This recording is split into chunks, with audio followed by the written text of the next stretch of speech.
Commission nationale anticorruption rend public le rapport de l'État de la lutte contre la corruption au Cameroun pour l'année 2023. Le 26 septembre 2024, le révérend pasteur Dieudonné Massingams, le président de la CONAC, a refait l'exercice pour la 13e fois au Palais des Congrès de Yaoundé.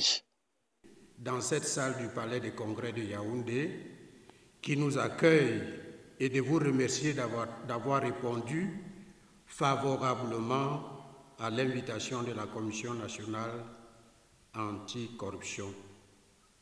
Votre présence à cette cérémonie est pour nous le signe de votre engagement dans le combat pour l'éradication de la corruption dans notre pays. Le rapport sur l'état de la lutte contre la corruption au Cameroun est une exigence statutaire pour la CONAC, contenue dans l'article 24, alinéas 3 et 4 de son décret organique.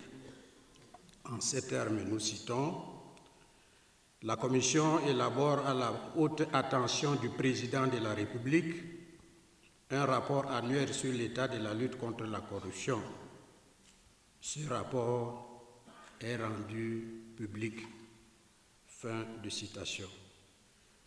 Dans cet exercice, la CONAC en est rendue au 13e rapport de ce genre avec l'édition 2023.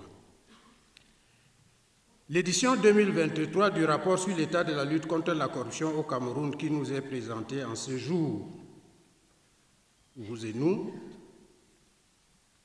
découle de l'exploitation de 84 contributions transmises à la CONAC par 2 institutions de contrôle, 2 organes de régulation, 14 juridictions, 29 départements ministériels, 27 établissements et entreprises publiques, 7 collectivités territoriales décentralisées,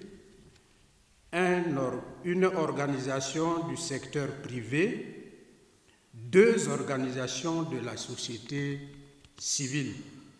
Pour l'édition 2023, le rapport sur l'état de la lutte contre la corruption au Cameroun s'est basé sur 84 contributions transmises à la CONAC par des institutions de contrôle, les agences de régulation, les juridictions, les départements ministériels, les établissements et entreprises publiques, les collectivités territoriales décentralisées et les organisations du secteur privé, sans oublier les organisations de la société civile. Et pour ce rapport, il ressort clairement que parmi les pratiques les plus décriées par les dénonciateurs, on note que le secteur éducatif arrive en tête. Nous saisissons l'opportunité qui nous est offerte pour saluer les efforts déployés par certains responsables pour juguler l'absentéisme, un fléau qui prend de l'ampleur au sein de notre administration. C'est notamment le cas du ministère des Enseignements secondaires où 9 735 agents publics ont été placés en position d'absence irrégulière. Pour la CONAC, l'absentéisme s'assimile à un détournement de fonds publics dans la mesure où l'agent public qui s'en rend coupable perçoit une rémunération pour un travail qu'il n'a pas effectué. Ce faisant, il prive l'État de précieuses ressources qui auraient servi à de meilleures fins dans un contexte marqué par la quête du développement, la lutte contre l'insécurité et le renchérissement du coût de la vie.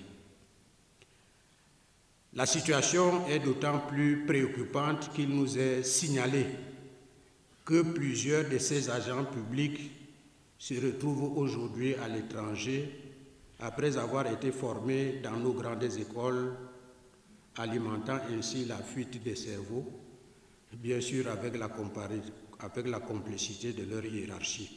Après le secteur éducatif, on constate également que les collectivités territoriales décentralisées font partie des entités où la corruption s'est le plus bien comporté en 2023. Dans le même ordre d'idées, le secteur de l'administration territoriale, avec des usagers qui se plaignent qu'il est leur exigé de l'argent pour que leurs documents soient signés par les autorités administratives. On peut également citer dans cet ordre d'idées dans le secteur des transports avec plusieurs récriminations et dénonciations qui portent des cas de fraude et de corruption lors des examens de l'obtention du permis de conduire ou encore de la perception illicite des pénalités par des agents préposés de la prévention routière. En somme, si la CONAC reconnaît que des efforts sont tout de même faits sur l'ensemble du territoire national, il est aussi important de reconnaître que le traitement de ces dénonciations par la CONAC a donné lieu à des actions par voie d'intervention rapide, mais aussi dans l'optique de faire constater des cas de flagrant délit sur le terrain. Quoi qu'on dise donc, le 13e rapport de l'état de la lutte contre la corruption au Cameroun reste tout de même alarmant, même si la population commence à participer de plus en plus et la CONAC, qui n'a pas encore les moyens de répression, ne peut donc jusqu'ici se limiter qu'à rendre ce rapport à titre indicatif. FH News, votre télévision.